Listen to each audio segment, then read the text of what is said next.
Assalamu alaikum.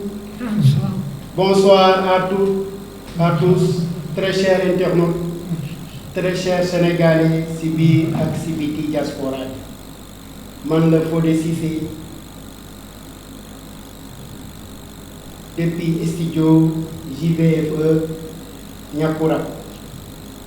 Ravi de vous retrouver ce vendredi 13 mars 2026. Il fait exactement à ma montre donc 21h pile. Alors, on se retrouve donc ce vendredi 13 mars 2026 pour décrypter l'info de la semaine. Il est donc 20h, 21h pile. Voici l'émission Kaddu Askan Wi. Au programme de ce numéro, ñu ngi dalal suñu invité monsieur Maba. Salaamaaleykum Samba Ba. Na nga def? maa ngi lay gërëm. maa ngi lay nuyu di la sant. di la jox sa wàccuwaay alors ak monsieur Amadou Mendy. monsieur Mendy. maa ngi lay dalal. Merci beaucoup. Bonsoir, na nga def? Sant yàlla bu baax. yaa ngi si studio donc Niakoura donc pour ce vendredi 13 mars beneen numéro. Donc au programme donc de ce numéro lu ñu war a wax mooy politique d'abord la ñu war a wax parce que c'est l'actualité de la semaine ñu koy décrypter. Alors politique mooy coalition Diomaye ak Sonko. Alors gis nañ ñëpp coow laa ngi fépp ñu ngi koy wax nan la ñaari compagnonnage yi mun a nekkee ànd ba jël réew mi war a gérer dëkk bi ñu jaay ñu benn programme boo xam ne dañ ko war a dérouler léegi tey ñu ne am na ñoo xam ne ñu ngi jaar fii am na ñoo xam ne ñu ngi jaar fii di terrailler pour lan pour séntu 2029. Voilà yéen lan mooy Kaddu Askan Wi ak lan mooy urgence yi léegi moo dox moom bu leen laaj lan mooy seen xalaat si mbir moo commencé si kan. ci Kaddu Askan Wi. waaw. bon maa ngi leen di nuyu di leen gërëm di leen sant ñoom lu ñu war a def dimbali askan bi waaye dëkk ci affaire nguur loolu tax loolu ñu jox leen nguur gi waaw. waaw. loolu daal moo tax lan moo tax ñu jox leen nguur. ñu leen jox nguur bu ñuy liggéeyal ko askan bi. waaw pour askan bi seen bopp. ñu mën ci gis seen bopp. waaw waaye léegi ñoom seen bopp ñoo gis seen bopp waaye ñu gis suñu bopp. waaw. léegi nag lan mooy seen Kaddu Askan bi lan ngeen bëgg léegi ñoom lan subaa ñuy juboo nekk benn. ànd liggéey réew mi. loolu moo tax ñu fal leen. waaw loolu moom ñu fa moom loolu la ñu bëgg loolu la ñu bëgg waaye ñoom dafa ñëw ko. waaw ku nekk dafa bëgg nekk président. waaw waaw ñoom ñaar ku nekk dafa bëgg nekk président. waaw loolu nag mënul nekk. mënul ne de. déedéet loolu mooy Kaddu Askan. waaw mënul ne. mënul nekk. waaw kon keneen keneen mooy mën a nekk kenn topp ci ginnaawam. waaw. Diomaye kay mooy président. waaw mais Sonko mooy premier ministre. déedéet ñaari président doxal de xaw ma nag. doxaluñu de. am seytaane moo dugg seen digg. man de dañoo doxaluñu de seen bopp la ñuy doxalal waaye doxaluñu. bon déedéet. loolu nga gis ka. loolu laa monsieur Ba. waaw alors monsieur Mendy. Oui. waaw lan mooy sa xalaat. Bon balaa may prononcé wu ci sujet bi. Je vais commencer d'abord par vous remercier de m'avoir invité sur ce plateau. Voilà. De le remercier encore une fois de plus. Voilà. Bon, man maa ngi wuyoo ci Amadou Mendy. Je suis étudiant en licence 3 PCSM à l'université Cheikh Anta Diop de Dakar. Voilà. Bon, tey nag mbégte la ci man. Voilà, de partager ce plateau ensemble avec vous. Voilà, sur le thème voilà, que vous m'avez invité à discuter. Voilà, même si je ne suis pas spécialiste dans le domaine, mais quand même, actualité la bu ñëpp di waxtaane. Donc c'est normal également que ñun tamit ñu prononcer aussi. wax ci tamit suñu xalaat. Voilà, donc tandem Diomaye Sonko du tey. Voilà, ça a duré. balaa ñuy dugg ci balaa ñuy jël pouvoir bi avant le pouvoir pendant le pouvoir et aussi après le pouvoir dinañ ko continuer di ko waxtaane parce que histoire la boo xamante ne qui n'a jamais existé dans toute l'histoire politique du Sénégal voilà donc jarul ñuy raconter ce qui s'est passé voilà avant leur arrivée au pouvoir voilà donc parce que lu ñëpp gis la waxtaane nañ ko ba ñëpp xam lu xewoon léegi dañuy jublu directement ci actuellement ce qui se passe entre ces deux dirigeants voilà su may nee ces deux dirigeants je fais référence à monsieur Ousmane Sonko et monsieur le président Bassirou Diomaye Faye voilà donc actuellement lu ñu remarqué mooy ni diggante bi neexul comme nu mu neexoon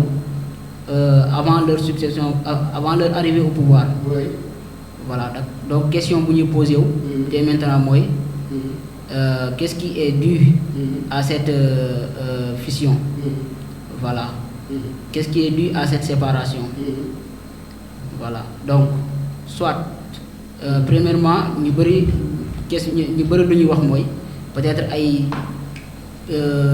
intérêt personnel lañ gis voilà seen intérêt personnel la ñuy viser justement pour viser les élections 2029 voilà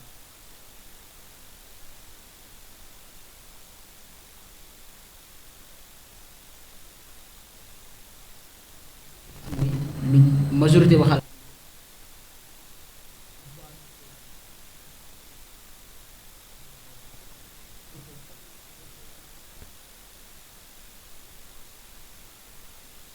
poser sa candidature aux élections 2029 voilà bu dëkk loo xam te ne vraiment sur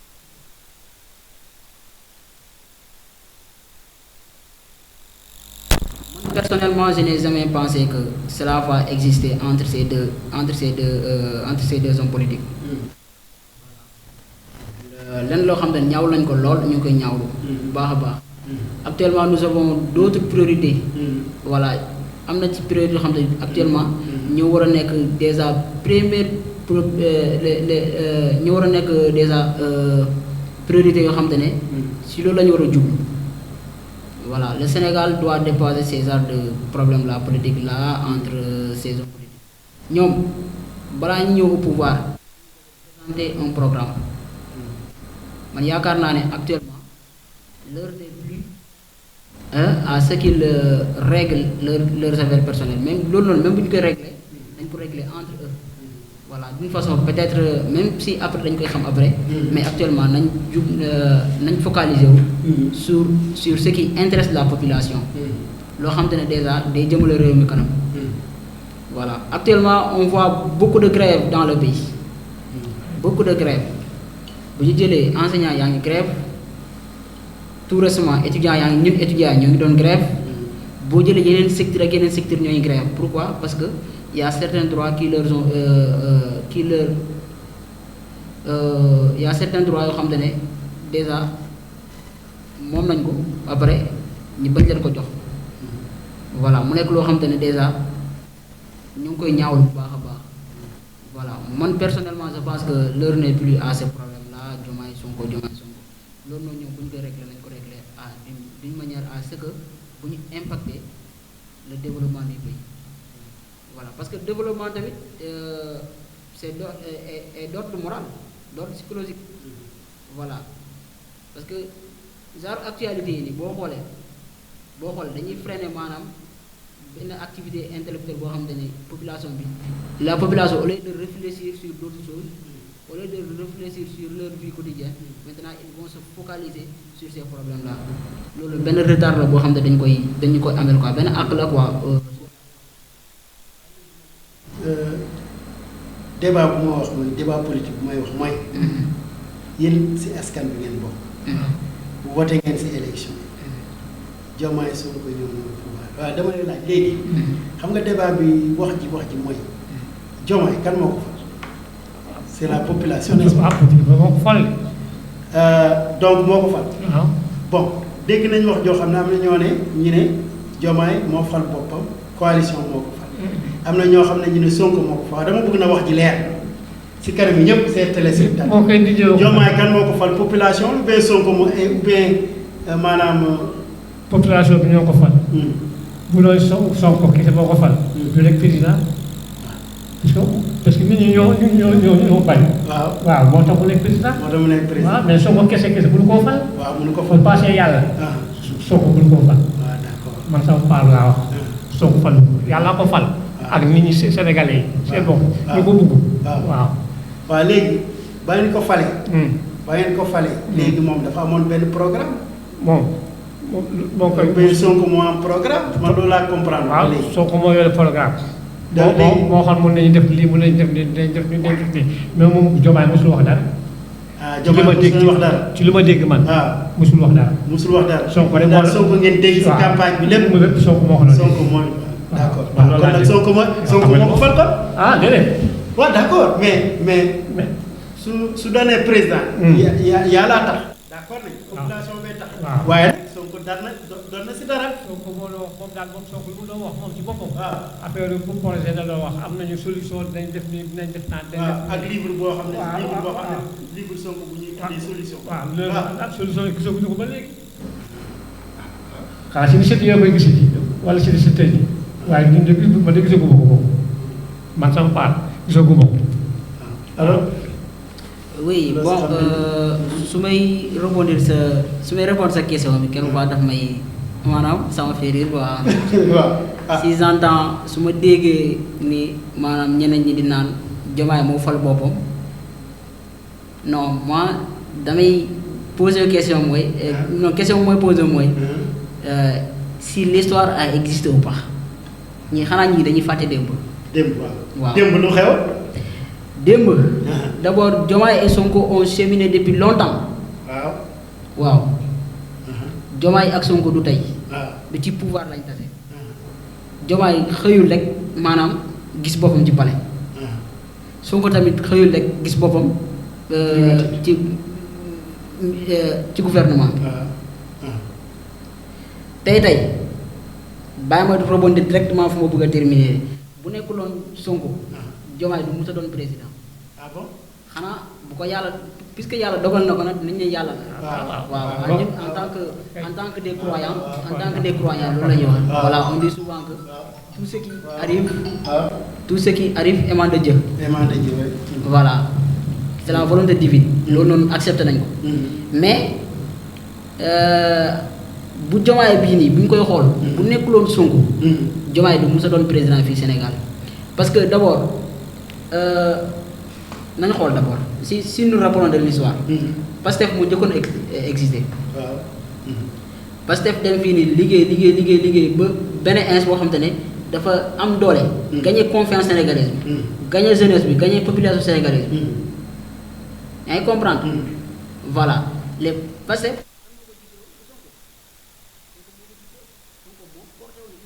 Pastef. tey jeunesse bi bu. C'est grâce à monsieur Ousmane Sonko. C'est grâce à monsieur Ousmane Sonko. tey Sénégalais yi bu ñu xamee Pastef c'est grâce à qui c'est Ousmane Sonko. donc foofu noonu gis nañ ne à un moment donné Pastef dafa amoon benn problème de récépissé dañ ko dissoudre parce que soi-disant que c'est dangereux xaw ma la fàtte naa encore. parti bi dañ ko dissoudre mais nag. dissolution boobu noonu c'est purement politique. C'est purement politique ñëpp ko xam nañ ko xam nañ ko bu baax a baax. C'était purement politique. xam nañ ne vraiment non le régime qui était là dañoo xamoon ne bu ñu bàyyee fii nii Pastef bii nii danger la pour ñoom. donc lu ñuy def ils ont créé leur soi-disant motif pour la dissolution de cette partie-là. Maintenant Sonko étant un leader très stratégique, très doué, très talentueux dans son domaine. Maintenant, il va choisir, ayant un projet bien déterminé, il va choisir un homme parmi les hommes. xool ko ba mu doy ko mu xool Diomaye ba Diomaye doy ko mu jox Diomaye mu ne puisque moi je ne peux pas être candidat, donc voté leen sama waa ji nii ku mu voté nga ko foofu la foofu la expression bi jógee Diomaye mooy Sonko Sonko mooy Diomaye mais bu nekkuloon Sonko Diomaye kenn du ko xam mais grâce au projet que porte PASTEF c'est grâce à ce projet là que Diomaye est aujourd'hui président. Diomaye est-ce que moom bu nekkoon moom kese il a un programme non ñoom projet PASTEF maanaam moo ko andi fii nii moo ko teg fu mu nekk nii tey donc en conclusion ce qu'on peut retenir mooy Diomaye Sonko moo ko fal du population bi population bi ñoo topp Sonko ñëw joxoñ ko vraiment là je peux dire directement que là il est élu grâce à monsieur Ousmane Sonko. voilà loolu xanaa ku nekkul ci loolu maanaam léegi benn problème moo des. oui. balaa ñuy dégg mooy léegi on sait jamais est-ce que gëm ngeen diggante Sonko ak Diomaye est-ce que dégg ngeen gëm ngeen ne am nañ problème. man de gëm naa ko. parce que lii moom mësuma ko gis est-ce que yéen gëm ngeen ko ne am nañ problème mais lu ñuy def comportement yi ñuy def c'est politique. politique de moom yaa. attends non dama leen poser question de. askan bi laay poser question. maa ngi ñëw est-ce que ñoom lu ñuy doxalee nii dëgg la mbaa du dëgg mais attends. mais affaire bi c'est monsieur. monsieur man seen problème bi nii. politique la de. jàpp naa ni maanaam c'est juste pour jouer avec l'esprit des Sénégalais. voilà parce que le politicien a ses stratégies yoo xam ne qu'il ne va jamais dévoiler. non gëm ne man si ma doon tëdd bay nelaw yeewu. le politicien dina moo Sonko ak diggante Sonko ak Diomaye non loolu mënu ma gëm ak. non pas de problème. xam seen diggante amul problème. lu ma la waxoon fii bu njëkk. où est le problème. lu ma la waxoon fii fan yee passé. waaw. ba ne mën nañu ne complot. waaw moom laa wax. waxoon naa la ko mais c'est ça. mën nañoo complot mën nañoo bañ a complot. parce que ku nekk si ñoom mi ngi bëgg nguur ñoom ñaar ñëpp a bëgg nguur. voilà mais ngeen may ma tuuti. est-ce que ñoom. par exemple. non attends combine bëre la. combine bëre. boobu combine bëre la. combine bëre la parce que lii moom non man gën lu ma wax politique ñoom ñaar du la problème. non lii du problème. problème la. problème non y a pas de problème. waaye ngeen may ma tuuti amul problème. gis ngeen problème bii nii. moi je pense que simulation la quoi. simulation là, c'est juste pour jouer avec l'esprit des Sénégalais. Man bu ma déggee ni Diomaye ak Sonko commencé nañu réeroo dugg na fii xëjoo nañu man automatiquement moi je me suis abstenu de la situation. jéemuma sa chercher quel est le problème Diomaye bu dem parce que man automatiquement man lu njëkk a ñëw sama xel mooy lii nii simulation la justement pour créer une opposition interne. waaw une opposition fantôme. présentement amul opposition Sénégal. voilà xoolal. looy dégg Diomaye Sonko. c'est juste pour créer. amul problème, il y a aucun problème dans ce pays. C'est juste pour créer une opposition fantôme. Voilà, nous, en chimie organique, il y a ce qu'on appelle les carbones fantômes. Ouais. Les carbones fantômes. Ils ont des carbones en réalité existent. Voilà. Existent, mais c'est existant. Imaginaire. Voilà, imaginaire. Madame, opposition imaginaire. Oui. Juste pour tromper l'esprit des Sénégalais. Effectivement. Voilà, pour accéder au pouvoir. Il faut comprendre.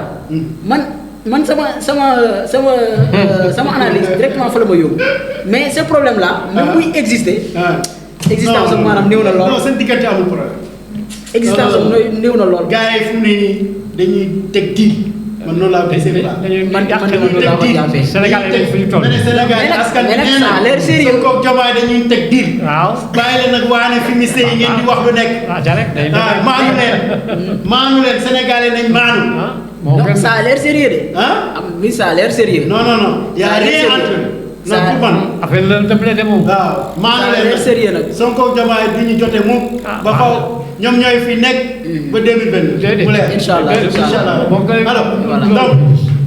léegi ñu jàll si beneen point yi. mooy xam nga toog nañ fii si émission yi passé wax nañ affaire yi bon parce que comme ñu ngi si politique balaa ñu dem si.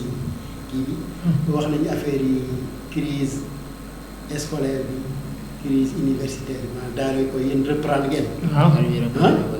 alors léegi nag des na enseignants mooy école privée yi école primaire yeeg et tout ça waaw léegi ñooñu temps yi def nañ seen mot d'ordre ñu ngi dóor ñu ngi grève waaw mais quel est le problème actuellement loolu moo ma jaaxal. pourquoi y a une crise toujours. dina fayu rek. ah ñi ne lay revendication ba léegi. amul satisfaction léegi mais loolu baaxul si dëkk bi ah problème dette bi rek comme bi rek doy nañu sëg. suñu doom yi fu mu ne nii na la ñu def. bon problème enseignant yi boo xoolee du léegi quoi ça date depuis longtemps. Voilà man si je me rappelle bu may def collège depuis 2014 yooyu noonu. 2014 waaw 6e laa nekkoon maa ngi yoon collège. année boobu boo xoolee sama cursus collège. voilà bu may def collège année boobu presque lu ñu grève si lu prof grève. maanaam c'était énorme quoi. C'était énorme. Mais boo xoolee toujours ce sont les mêmes motifs qui reviennent. Voilà motif man bu ma ci gën a marqué mooy te nekk na motif boo xamante ne c'est vraiment c'est logique nag. C'est logique lu ñuy grève c'est logique. Parce que mënoo jàngandoog nit par exemple maag yow exemple si exemple lay waxee exemple maag yow ñu bokk même génération. jàngandoo ba am ba jàng ba àgg benn niveau bi.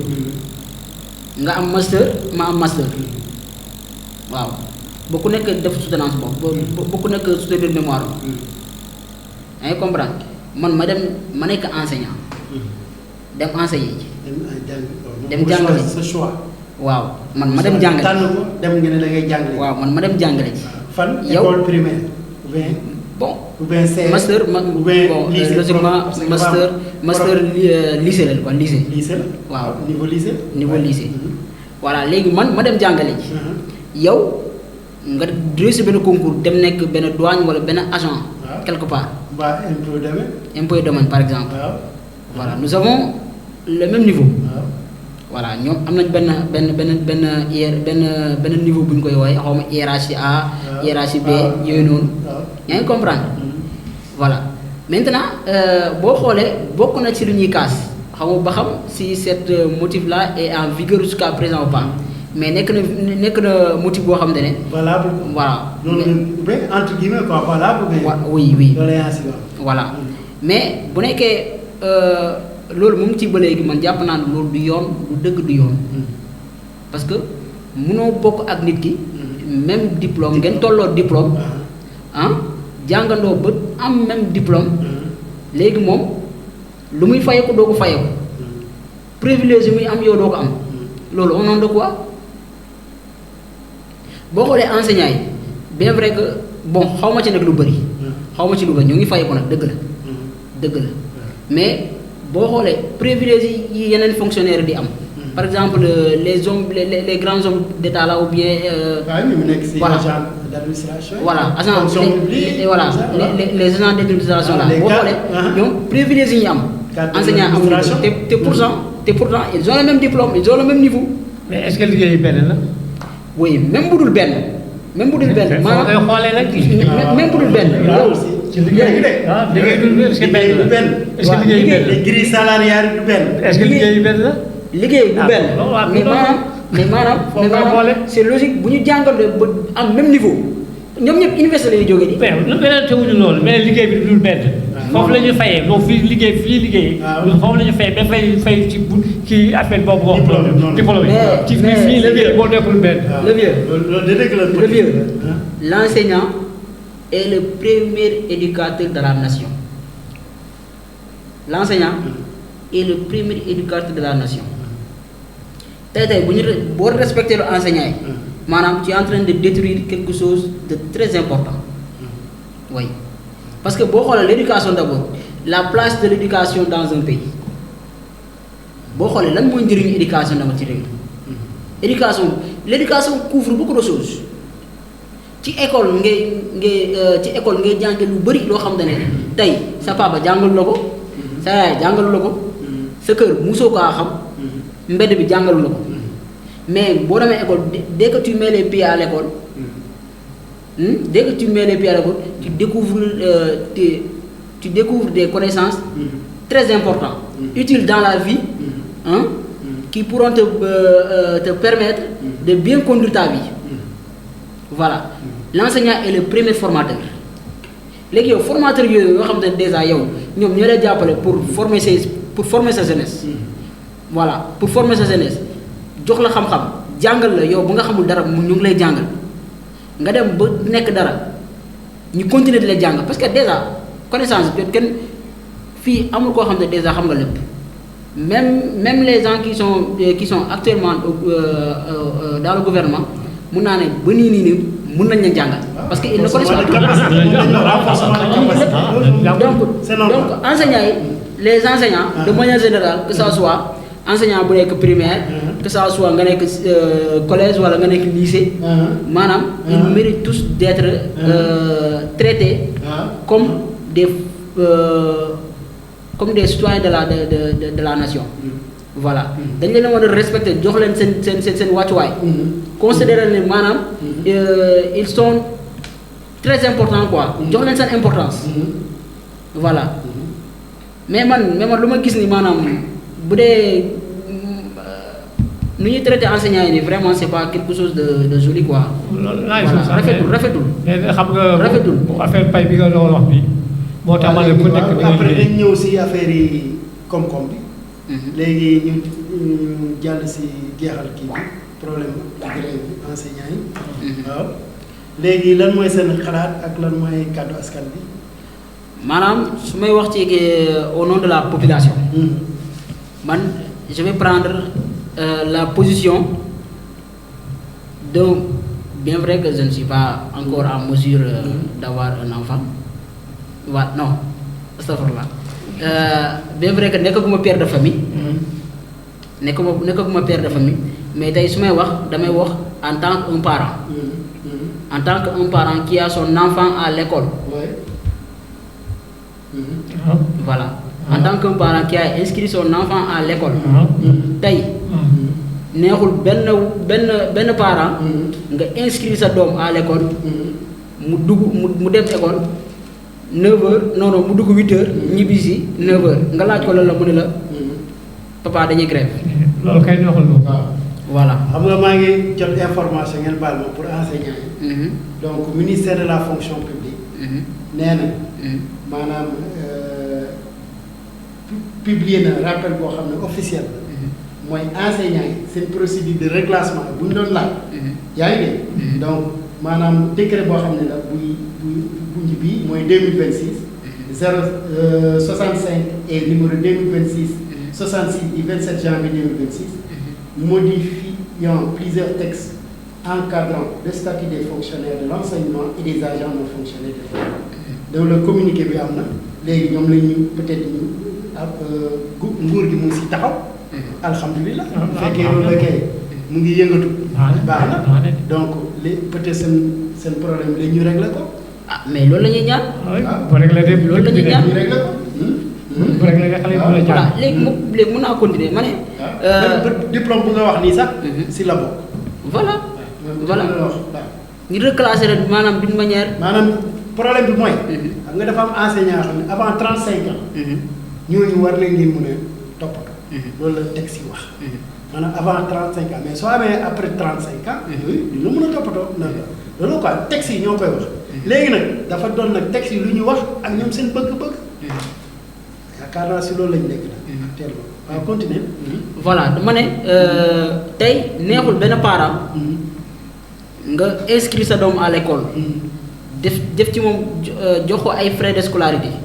fayal ko inscription. jëndal ko ay fourniture. di ko dundal comme nu mu ko waree. après nga chaque matin bu yeewoo ne la papa maa ngi dem école. mu dem ba école dugg 8h. du yàgg nga gisal ko sa kër vers 9h ou 10h nga laaj ko la mu ne la non tey dañuy grève nga bàyyi mu sedd le lendemain encore au lieu mu dem école voilà du dem école parce que boo ko laajee lu mu lay wax daf lay ne aujourd'hui on a une grève totale voilà aujourd'hui les profs sont en grève loolu la lay wax le surlendemain encore nga laajaat ko mu ne la non tey tamit total la yaa ngi comprendre après yow bis bu nga yaakaar ne day jàng mu dem encore mu ñibbisiwaat encore à 9h nga laaj ko mu ne la non tey tamit débrayage la avec un sourire hein. Ah oui, vraiment. Oui, avec un sourire. Non. Mais yow parent yow nga yaakaar ne foofu noonu yow parent d'élève moom lan lay sentir au fond de lui. Ouais, vraiment. Est-ce qu'il aime voir son enfant traîner comme ça dans la rue? Ouais. À chaque fois. Le parent, ce qu'il souhaite, c'est que son enfant soit bien formé, bien éduqué. Ouais. Voilà. Ce que il souhaiterait que son enfant soit parmi les meilleurs de sa génération. Voilà, mais mon parent bi musul souhaité doomam di traîner à la maison chaque jour. Sauf que nag bon entre guillemets il y a chaque règle am na exception quoi. Am na exception. waaw am na ñoo xam ne déjà ils s'en foutent de l'éducation de leurs enfants. Mais un parent qui se soucie vraiment de l'avenir de son enfant. yow doo mus a kontaan ci loolu noonu. Donc ci cadeau askan bi. Donc le message qu'on va directement lancer au gouvernement. mooy mu taxaw mu def tout son possible et régler la situation des enseignants. Oui, la situation des enseignants. Mais au-delà de ce problème également, enseignants yi ay pères de famille lañ ay mères de famille lañ ay soutiens de famille lañ. Voilà, ils ont une famille à nourrir. Ils ont également des enfants. Donc ñoom seen salaire bu ñu leen fay noonu lañ yaakaar pour régler seen besoins personnels mais également pour soutenir seen famille. Exemple, moi qui suis aujourd'hui étudiant, un jour ma famille comptera sur moi. Voilà, Inch'Allah Rabbi. Ma famille comptera sur moi. Donc gouvernement man su ma daggee wala soit disant que nangu ma fay comme nu mu ko waree léegi man comment vais-je régler les besoins de ma famille étant l'unique soutien de ma famille. Donc foofu noonu vraiment ñu ngi lancer un appel au gouvernement pour qu'il règle ce problème-là le plus vite possible. Ok, merci beaucoup. jaajëf jërëjëf léegi pour ñu jàll si beneen point bi. waaye lan mooy sa kàddu askan bi si affaire yi enseignants yi lan ngay wax état bi lan ngay wax enseignants yi ban kàddu nga leen di wax. bu ko benn kàddu bi la rek. ñu leen dimbali ñu fay leen seen xaalis. relation ñu bàyyi xale yi si gën a jàng. waaw waaw. incha allah jaajëfati kon nag yéen woon si émission kaddu askan JVFE kaddu askan bi donc JVFE mooy juste valeur finance économique presse écrite digital TV rajo. donc ñu ngi doon dalal monsieur Ba ak monsieur Mendy donc waa xam-xam bi yaatu na trop xel yi sell na léegi nañu jàll si deuxième point bi.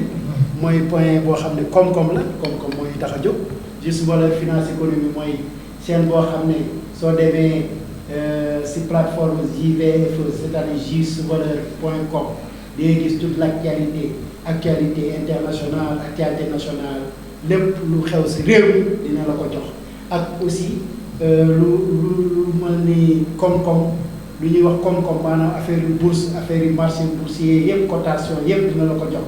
ak intelligence artificielle fan lañ toll si xam-xam boobu yëpp dina la ko jox da ngeen dem si justvaleur.com waaw léegi nag si ñu bëgg a dugg nag si émission bi alors yéen en direct donc ñu am dugg leen si commentaire ngeen aimé abonné d'accord ok léegi ñu jàll si koom-koom waaw léegi Ousmane Sonko tout récemment génn waxaat na vraiment ne Sénégal problème bu ñu am mooy économie. problème bu ñu am économie loolu moom d'accord naa si. waaw loolu am na.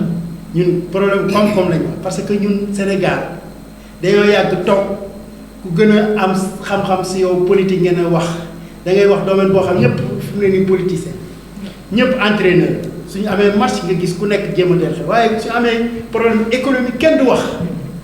fan la seen xam-xam toll nag JVFE moom juste valeur finance économique tey nag mooy kaddu askan bi dañuy jéem a joxe seen proposition force propositionnelle dañuy joxe seen proposition si koom-koom lan la économie bi laaj si lu ñu am si ressources minières énergétiques yu ñu am nan lañ ko mën a exploiter waaw léegi nag yéen lan ngeen mën a wax maanaam état bi gouvernement bi kaddu askan bi pour que économie bi dox pour que ñëpp gis seen bopp. affaire bi daal lu mu demee xam nga bu ñu président yi fi jaar yëpp. dañuy lëkkaloo woon ak tubaab yi. bu ñu lëkkaloo tubaab yi ñoom dañuy am ci ñoom ñoom ñu am ci ñun. fi mu nekk ni léegi ñoom seen bopp dañuy dindi loolu. moo tax léegi fi mu nekk dëkk bi naqari. parce que da ngay xool ñun suñu bopp. puso sax mënuñu koo defar fii ci réew mi. waaw puso. mënuñu ko defar ci réew mi. puso ci boppam. waaw mënuñu ko defar ci réew mi. léegi oto mënuñu ko defar fii. dégg nga de. waaw yére bu baax mënuñu ko defar fii. lépp tubaab bi lañ ko doon jëlee. léegi bu ci foog a jaay. wala tubaab bi seen bopp kos yi ñuy sol ñoom seen bopp sax ñoom président yeeg yooyu. kos yi ñu sol di ci tubaab bi la jógee. di soo fi kenn ku ci sol yore olof. xam nga loolu amul. léegi bu ñu waxee leen dañuy lu ñu am si suñu réew mi moom la ñuy dundee. du mën a nekk. waaw consommer Afrique. déedéet Afrique du mën a nekk. il faut que ñu bokk ak tubaab bi. loolu moom kenn mënu ko ci dara il faut ñu bokk ak ñoom. waaw. wala loolu ñu denc ñoom seen xaalis yooyu ñu denc. ñu génne ko jox ko askan bi. waaw. loolu daal mooy kàddu askan. loolu mooy kàddu askan. koom-koom bi daal gars yi ñu bàyyi. waaw lu ñuy jëlee bitim réew. waaw Sénégal am na lépp. lu fi nekk fii la ñuy jël ba transformé ko. ñun ñoo war a jël matière yu nekk fii yëpp. transformé ko dem jaayi ko bitim réew. waaw mais defuñu loolu moo war a def. mais defuñu ko. defuñ ko. teg si encore il faut gars yi nekk entrepreneur. def seen affaire bopp ubbi seen affaire yi bopp mais doo xaar état. man la. mais moom ñu génne seen am muy man mi bu ma yore ay milliards. du ma fexe ci bitik parce que dañ koy nangu ñu ne da ngaa sàcc xaalis réew bi loolu lañ lay wax. loolu amatul. dañu am dañu wax da ngaa sàcc xaalis réew bi. boo ubbi woon fii place yi liggéey léegi nga yóbbu fii pour nit ñi li xoolal fi ñu doon liggéey léegi ñaata usine lañ tëj Sénégal. waaw je ba tëjuñu ñu. waaw lu mu doon defar ba ay puces. tëjuñu wala tëjuñu dama la laaj ndax tëjuñu aussi ba. waaw léegi nag fa puce ba est-ce que dina foofu. est-ce que dina am foofu ay puces. di nga fa am ay puces. est-ce que ñu doon liggéey foofu. loolu léegi kay gars yi Dubaï commerçant yi Dubaï la ñuy def. waaw ñu tax dañuy dem Dubaï parce que booy li ma wax léegi rek booy li ma wax léegi Sénégal léegi. mu ngi noonu daal yàqu na rek yàqu na def loolu defaluñu fi dara. waaw lan ngay xelal nag. man lu may xelal. dañu góorgóorlu di am ñu wax si njaboot ñuy lekk rek bu yàlla def lu mu def rek muy noonu. loolu du wax. loolu laa gis de. yow damaa na muy ñëw dimbali kay. léegi daf lu ñu amoon lay nangu si liñ loxo. lu ñu des yi nëbb ko rek di jox si liñ doom ñuy lekk. waaw koo ci wax demal tukki tamit bu demee tukki tamit mooy loolu dëkk bi yàqu na ba bañ. waaw su ñëpp toogee ne dëkk bi kan moo koy defar. ñoom seen bopp ñoo koy defal ñoo waxoon mun nañu. mun nañ kay ñëw nañ kay. waaw jàppale leen déedéet doo leen jàppale loolu ku la yor loolu doo koy jàppale. kañ bu nekk sa nekk di yàq kay da koy rey waaye doo ko bàyyi mooy ko di yàq lépp loo am ñu ko nam koy seen loxo boo daaw fukki dem léegi mu jël juróomi dem bàyyi laal juróomi dem yoo xam nga li ma la wax. waaw mais comme problème économie la ñu am nag. man la loolu bor bu ñuy war a fay. amuñu benn bor ñoom ñoo yore bor ñoom seen bopp ñoo yore bor ñun amuñu bor de ñoom ñoo yore bor waaw ñoom seen ñoo am dañu jënd seen woto yu rafet seen poste yu rafet. seen nga am koo ci gis nga am gaa ngi toll nii te bu njëkk bi mel ni man sobax xoolal ma nii wane. waaw li la noonu lañu mel comme man léegi nag koo ci gis bi nga mel ni mbaaw xuux léegi lii nag yow kii Diomaye ci boppam moo ŋaan ci gémmiñam mu ne xaalis fekk nañu fi xaalis bu bari Macky Sall bu ñu jëlee fi ay waxtu day wax day yàq xaalis réew mi loolu lañ doon wax. waaw li tax ñoom boobu bu ñu toogee ñu dem jënd ay kaat ak ay kos ak ay lu ne ñoo yàq ñu xaalis réew yëpp kaat yooyu newoon fi ak oto yi newoon fi est-ce que bu ñu ñëwoon jël ci oto yooyu dañoo xam ne dëgg déedéet waaw Sonko wax na ko. waaw wax Boy Ndiaye wax na ko. nee na il faut que léegi gars yi bàyyi yàq. léegi nag oto yi nag. oto yi yëpp dégg non yooyu dootul dawati. nañ ko léegi dañ ko wàññi dépense yëpp loolu la wax moom kay wax na ko. moom yaakaar naa presse bi def na communiqué presse. waaw léegi d'accord laa ci loolu nga wax yow. waaw parce que loolu la wax moom nga ne mën léegi dañuy bàyyi léegi yàq bi. waaw xam na ko. nañ bàyyi yàq bi la wax. léegi nag ki moom premier ministre bi nag moom ci bopp la njëkkee ci kooku te moom moo demoon ci ñoo ci 4x4 yi. kan mooy jëli kan mooy liggéey. moom la ñu wax ne boobu ak. léegi kan mooy jëli liggéey. loolu man loolu laa dégg de. yow assemblée nationale ngay wax oui. premier Sonko premier ministre la mooy premier. waaw mais moom mën na ci wax dara. premier ministre mën na ci wax dara. waaw Sonko ngay wax. waaw mu ngi noonu mën na ci wax dara. Sonko ngay wax. waaw loolu laa wax mën na cee wax dara. voilà waaw moom Sonko laa la wax man mën na ci wax dara. waaw bu la affaire wote yeeg yooyu yi ji yooyu yëpp. waaw wax na ko kay moom kay wax na ko xaw na ñun kay ñu ngi xaar mu jëf. wax na ko ba pare da ko war a jëfe. da ko dul jëfee nag. incha allah ñu seet. parce que lu mu wax tey bu subaa mu waxaal lii. waaw waxam du nekk juste. alors monsieur Mendy. waxam juste. voilà donc point bi am na solo lool. c'est un point vraiment très important. voilà donc boo xoolee économie réew. économie d'abord mu ngi basé wu ci quelques points yoo xam ne man yaakaar naa ne suñ ci. voilà yaakaar naa ne suñ si focaliser wu. dinañ ci am solution quoi. voilà peut-être nag Sénégal moo amagul moyen. pour faire fonctionner ces points-là. voilà ou bien ces domaines-là je dirais deux domaines. voilà boo xoolee l'économie d'abord a 4 fondements. voilà. à 4 fondements. d'abord mu ngi fondé ci pêche. mooy maanaam napp. waaw. voilà mooy napp am nañ géej n'est-ce pas. voilà am nañ géej. voilà tout ce qui est ressources halieutiques. voilà mooy ressources halieutiques yi nii. yaa ngi comprendre. yooyu noonu foofu noonu domaine la boo xamante ne suñ ko exploité. peut-être am na ci am na yenn dépenses inutiles yoo xam ne dañu koy def buñ ko def.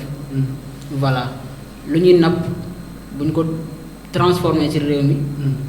ñu transformer ko en d'une autre manière ou bien d'une autre forme. dina am fu mu xaj. voilà foofu noonu tamit je pense que ça aidera beaucoup la jeunesse également et voilà et aussi ça va réduire également la pauvreté au Sénégal. voilà dina impacter tamit ci développement bi. voilà dina jàppale jeunesse bi. dina am benn développement ci population bi. mais également dina am benn revenu boo xam ne très important. voilà mooy pêche bi. deuxièmement man dinaa wax ci agriculture. l'agriculture mooy mbay voilà comme ça. boo xoolee l'agriculture maanaam ci yenn gox yi maanaam on remarque que c'est trop négligé. voilà mais tey gouvernement bu ci lancé woo. am na nu muy demee non seulement dina jàppale tamit jeunesse bi. dina jàppale boppam mais dina jàppale tamit population bi. voilà nan lay jàppalee boppam ci revenu yi. ci revenu yi parce que tey boo génnee financement. nga financer sa jeunesse bi liggéey nga jox leen ay terres jox leen tous les moyens qu'il faut pour régler problème foncier. voilà problème suuf si. voilà problème foncier tamit. ñu régler ko voilà boo tamit beneen domaine la quoi. beneen domaine la mais bu régler problème foncier tool yi liggéey. waaw oui. parce que boo xoolee problème foncier la beneen domaine la boo xam ne c'est un peu compliqué c'est un peu compliqué à comprendre. parce que maa ngi dégg ñu naan ay domaine national. domaine de l'État et domaine particulier. yooyu noonu maanaam ce sont des domaines à clarifier. voilà mais jarul may génn sujet bi bàyyi mu ñëwaat. après prochaine fois on va creuser. on va développer luy domaine national luy domaine état ak luy domaine particulier yooyu noonu ci wàllum foncier lay wax. voilà mais boo xoolee état bu nangoo financer jeunesse bi. comme ni nga ko waxee mu régler problème foncier bi. génnee maanaam teeram waaw génnee maanaam ci Sénégal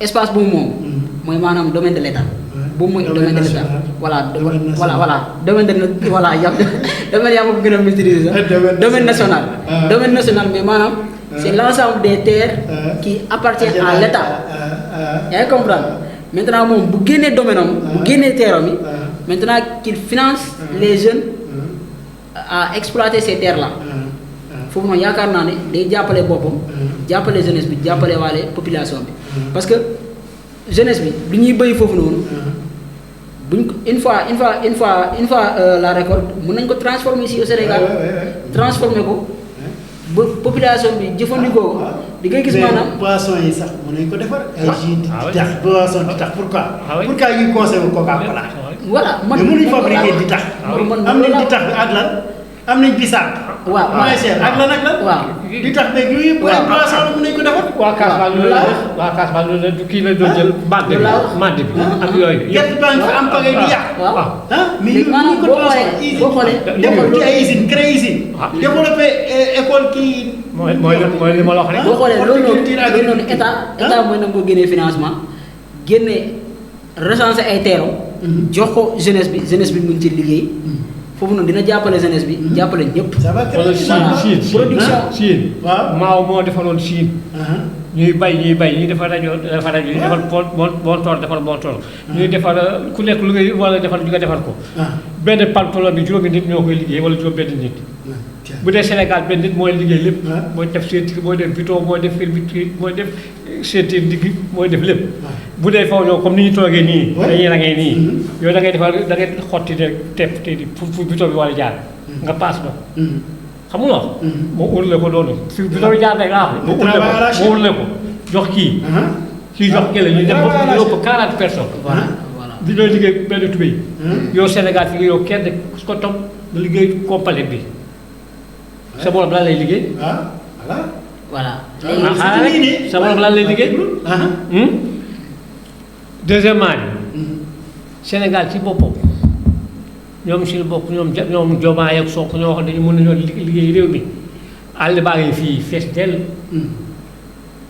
dégg nga dañuy dagg jox ku nekk tool. tu ñu di wut defal la fi war a denc bu ñoree.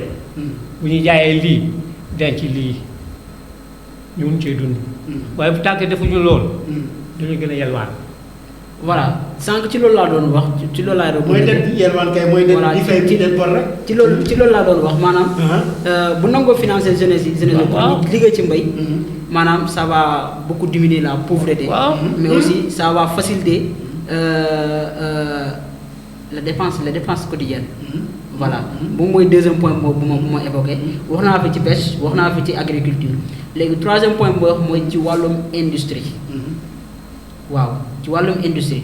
industrie su ma ko wax maanaam je fais référence à tey boo xoolee du ñoo ngi wax ci wàllum pétrole. ñoo ngi wax ci wàllum gaz. ak yeneen ak yeneen. mais loolu noonu boo xoolee loolu noonu pétrole bu ñuy exploité nii. mais xaj na pétrole maanaam benn tur la. mais ci biir pétrole y a beaucoup de variétés. gaz essence. ak leneen. kérosène lu nekk. waaw bu temps Senghor amuñu woon gaz. dañu doon dund normal. temps Abdou Diouf amuñu woon gaz dañu doon dund normal. ba ci Macky Sall. ba ci Laye Wade. mais ñoom ñu ñëw fekk nañu fi gaz fekk fi loolu yëpp te Sénégal bu la avancé mënuñu fi sax teg benn brique sax mënuñu ko fee teg. ci biir voilà nga même continuer boo xoolee. gaz ba ñuy kii nii ci wàllum industrie kii boobu noonu mën nañu ko transformer. transformer pétrole boobu noonu. bu ñu ko transformer il y a beaucoup plein de choses. dans cette composant là. waaw. pétrole brut maanaam pétrole bi. bu ñu koy kii pétrole brut lañ koy woowee. pétrole brut léegi pétrole boobu noonu bu ñu koy transformer. maanaam c'est à ce moment là qu'on va tirer l'essence gasoil. kérosène géneen ak géneen ça dépend am na ñu koy transformer loolu noonu te loolu noonu bu ñu koy exploiter tamit ils auront besoin de la jeunesse. oui de la jeunesse. oui de la main d'œuvre. foofu noonu nañ jàppale jeunesse bi en plus lu ñuy exploiter foofu noonu dinañ ko mën a jëfandikoo dinañ ko mën a échanger dinañ ko mën a jaay ba telle en sorte que la population population bi population bi gis boppam voilà ak plein d'autres domaines yoo xam ne tey ñoom bu ñu nangoo lancé wu rek là ça va diminuer beaucoup de choses voilà dina am benn apport économique mais également dina am benn satisfaction ci population voilà c'était justement ça quoi ak plein d'autres domaines il y a le domaine de l'élevage également élevage voilà plein am na daal mais en tout cas ñoom ñooy nangu joxew parce que ñu ne dëkk amul xaalis loolu maa ngi koy dégg de amul xaalis kay amul xaalis ñëpp a ngi jooy am na xaalis ana xaalis bi ci ñoom ñoom soo ko ñëwee xaalis bi léegi ñoom bu ñu nee dëkk bi amul xaalis man dafa may jaaxal tey borom kër bu yeew mën a doomam manger pas tey moom seen papa amul xaalis quoi ñu jékki-jékki gis seen papa di dawal xaw ma benn kat bu tooy waaw génn yeew voilà am est-ce que 4x4 bi lebu ko lépp waaw jékki-jékki gis seen papa sol bu rafet romb leen waaw toujours sag la rek toujours mu leen ne noonu tey amul xaalis de waaw mais est-ce que loolu noonu maanaam njaboot ni ko gëm suñu papa moom dina amul xaalis de mais mu ngi faj soxla ma nice waaw sans aucun problème voilà foofu noonu lu may bëgg a wax mooy dëkk bi bu amul xaalis dafa war a feeñ ci ñoom ba pare na feeñ ci ñoom maanaam si état bi quoi na feeñ ci état bi xam si état bi dafa pauvre ñu réduire seen train de vie voilà loolu bu feeñee pauvreté boobu noonu bu feeñee si état rek nañ boobu noonu population bi gëm ni déjà Sénégal amul xaalis mais mënuñoo contrôler naan dëkk bi amul xaalis ba pare ñii gis chaque jour ñii dawalee kat yi tooy train de vie quoi ñu lekk suñu gasoil parce que ñoom attention de am nañu privilège yoo xam ne fii nii kenn amu ko surtout les DG là est-ce que xam nga ne quelquefois ñoom seen logement y a certains de ces fonctionnaires là seen logement maanaam c'est gratuit l'État leur loge gratuitement oto yi ñuy dawal nii jënduñu ko seen xaalis état moo leen koy jox gasoil bu ñu fay def état moo leen koy jox courant bu ñu fay seen kër état moo leen koy jox parce que ndox tamit état moo leen koy jox c'est ce qui a fait l'objet de la grève des enseignants là. privilégié yi noonu. ñu dellu si l'objet grève des enseignants voilà waaye loolu la gars yi def. privilégié yi noonu mais pourquoi pas.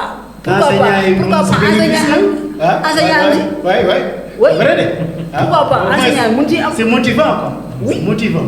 yow déjà yow nga jàngandoon nit ki ba ngeen jégal ma rek parce que dépassé nañu point bi voilà mais nga jàngandoon nit ki ba am même diplôme même niveau moom mu dem defi ne yow nga dem def lii nii après état di ko jox yenn preuve yoo xam ne déjà yow amul loolu loo xam nga ça c'est choquant quoi loolu vraiment sa loxo lay jaar waaw sa loxo lay jaar le futur cadre sa loxo lay jaar waaw léegi nga continuer avec tous ces actes là j'espère que état bi ñu dégg askan oui avec tout ce comportement là loolu mooy cadre askan avec tout ce comportement là oui ñu ngi dégg avec tout ce comportement là tu continues à jouer quoi avec l'esprit des Sénégalais soit disant que dëkk bi amul xaalis quoi en politique yi quelquefois dama leen déglu de mais quelquefois dama leen di weddi complètement parce que ils se contredisent en eux-mêmes déjà yow lu ngay wax ak lu ngay wane boo amee contradiction rek jàppale yow déjà yow yaa ngi nax gars yi quoi nañ génnee xaalis jox financer nañ financer jeunesse bi financer population bi génnee affaire dox régler problème enseignants yi voilà attention di lancer benn information nañ régler problème étudiants yi bien sûr non seen problème réglé na ba pare mënuñoo wax léegi lan ngeen bëggati léegi nañu régler suñu problème tamit non yéen lan ngeen bëggati léegi c'est yow suspension rappel ñu suspension rappel maanaam neexuñu de lu waaw des man mi wax ak yow waroon naa jot rappel mais à cause de cette réforme là déjà dama jotee di waaw et aussi il y a plein d'autres étudiants yoo xam ne ñoom validé nañ seen année ba pare te il n'attendait que le rappel seen rappel kese lañ doon xaar mais fu mu toll nii dara leeragul boo xam dañuy jot ba xam duñu jot waxuma ne waaye du gaaw na régler problème étudiant yi juróomi étudiant yi jàpp ci juróomi étudiant yi. puisque ci kàddu askan la ñuy wax. ñii moom seen intérêt bopp la. ñii toog nii seen intérêt bopp voilà puisque ci kàddu askan la ñuy wax. étudiant ci askan la ñuy bokk. lañ bokk. donc par ma voix je demande à ce que. ñu traite étudiants yi. ah oui mais soo ko dina dégg Diomaye dina dégg. man seen intérêt bopp rek. non la koy rek incha allah. ceci est parfaitement illustré par ce comportement qu'ils avaient dernièrement comme ça mercredi bi passé. voilà dañoo doon ñaanal suñu benn étudiant. mooy étudiant bu gaañ noonu Abdoulaye Ba. voilà mais par la suite on sent que jusqu'à présent colère boobu moo fi ba léegi motif yi ñu amoon. ba nii maanaam motif yooyu noonu déjà amuñu ñun étudiants yi amaguñ ci satisfaction. donc ñu ñaan état bi maanaam mu xoolaat maanaam décision yi quoi parce que c'est dur quoi c'est très dur. nañ penser aussi que nous sommes leurs enfants. nous sommes leurs fils. voilà parmi nous il y a ceux qui dirigeront ce pays. il y a ceux qui représenteront également cette nation là. voilà nous sommes les futurs cadres de ce pays nañu jàppale. maanaam am cet esprit de pitié quoi envers nous les étudiants. waaw parce que man lu ma gis nii comme ni ko président Diomaye wax lu ma gis nii luy raam si ñax bi nii. dala sama xel de. waaw man waxuma loolu dante lu ñu waxoon ci dante yi kay ñu ne balaa ñu amee ci dante dina yàgg ban machine dañoo paan. machine dañoo paan. waaw est-ce que loolu dëgg la wala. dañuy am dante dina paan. xanaa élection yi kay si ñëwee kay dañuy yaakaar non kii moom kii lay wax waaw mooy attaque daaf bi. waaw. xam nga daaf dañoo j'étais attaqué par des personnes malveillantes. voilà léegi problème boobu noonu lay laaj ba xam si c'est réglé. non loolu kay réglé nañ gars yi. voilà ñu ngi defar ba léegi carte d'identité. man dama am sama benn waay ñett lañu sax. ñu ne ba léegi seen date depuis daaw ba léegi jotuñu seen date yi. bon. dafa dem ba à la fin dafa bëgg a toog. mais léegi dañu war a informer non on est en retard loolu tax soo bëggee këyit rek da ngay dox ba sonn. te doo ko am loolu aussi. voilà ñu rek ko loolu l'informatique yow ñëpp am nañ portable. il suffit d'un clic. ngeen ne ko sa papier jeex na message ngeen ne ko pare na. muy casier judiciaire muy extrait de naissance. loolu ça doit être un seul. boo demee foofu boo demee dañ la bindal benn këyit. di ko tàgg war a suba nga ñëw. suba boobu nga ñëwaat ñu ne la gannaaw suba nga ñëw. c'est un retard. loolu boo xoolee d'une part dinaa ne peut-être état bi dinaa xaw a d'accord ak ñoom tuuti nii l'état est pauvre. waaw mais pas pauvre. Pas pauvre en matière d'argent. Pas pauvre en matière d'argent mais boo xoolee l'état est pauvre en matière d'homme. waaw en matière d'engagement. volonté politique. côté boobu nag mën naa ne amul. oui c'est vrai dañoo pauvre quoi. waaw parce que boo xoolee dans plusieurs nations. ils ont digitalisé leur gouvernement leur nation. tey boo xoolee. tout est numérisé. citoyen bu nekk au fin fond du Sénégal. mun na toog voilà bëgg a déposer benn portable presque. bëgg a déposer benn papier. day toog rek dugg taper lien site bi dugal ay. information mot de passe tout ça. cliquer dugal fay frais envoyé na. mais dès qu'il envoie ces informations. on gagne du temps. on va gagner du temps on va gagner de ressources humaines. oui. doo fay salaire yu bëri. waaw machine moo koy def. machine mooy def lépp di nga réduire les dépenses de l'État. maanaam yow da ngay toog loolu il faut ñu jóg ci. ñoom seen bopp askan bi loolu la soxla léegi. nañ digitaliser lu leen neex nañ def. xam nga problème bi mooy la man lu ma gis. askan bi nee nañ état bi lu leen neex nañ def. mais su askan bi soxlaa papier. su soxlaa justice nañ su taxaw. loolu mooy dëgg. askan bi lu leen neex lañ def mais suñu soxlaa papier soxla extrait de naissance soxla justice nañ ko jox ngir yàlla. loolu la askan bi wax. defuñu ko nag kàddu askan bi loolu la wax. defuñu loolu de c'est ça. mais nañ digitaliser affaire yi. quelquefois da ngay soxla benn papier da ngay soxla benn papier. seen intérêt bopp rek. wala léegi boobu ma sant baa. ma sant baa léegi sama jabar sant baa bu buggee kii wala kii léegi dañu ko wax déedéet kenn rek moo ci am kayit. parce que sant yi lu tay dañuy wax étranger la. te ñu fekk ñu feew fi nga judd. da ngay dox ba sonn da ngay am problème histoire nga am problème conflit lépp da ngay dox ba sonn ut avocat dox ba sonn dossier bi di tag dara doo ko jot mais il faut que ñu régler ko. waaw ça c'est le minimum pour le citoyen.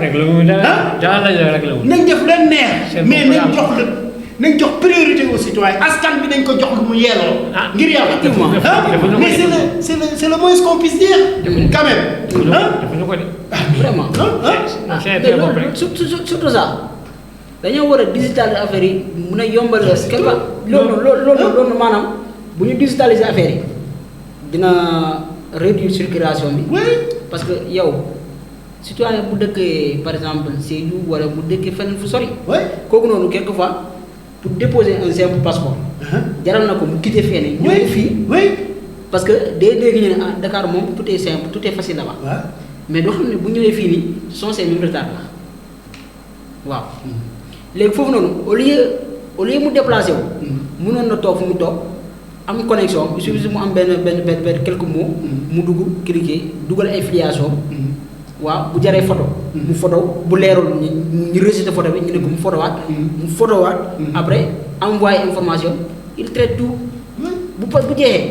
il suffit de simple message. voilà notifié ko ne déjà sa passeport wala sa carte d'identité wala sa extrait. pare na waaw. bu ñu ko mënee envoyé en version électronique. ñu envoyé ko. bu ñu ko mënul envoyé tamit même bu jaree mu déplacé garaawul parce que benn déplacement kese lay doon. au lieu mu nekk 2 déplacements benn déplacement lay doon. voilà donc foofu laay daanale quoi vraiment. ok merci. ñu ngi leen di jaajëfal. jërëjëf donc yéen a woon si émission kaddu askan bi donc ñu ngi leen di jaajëfal.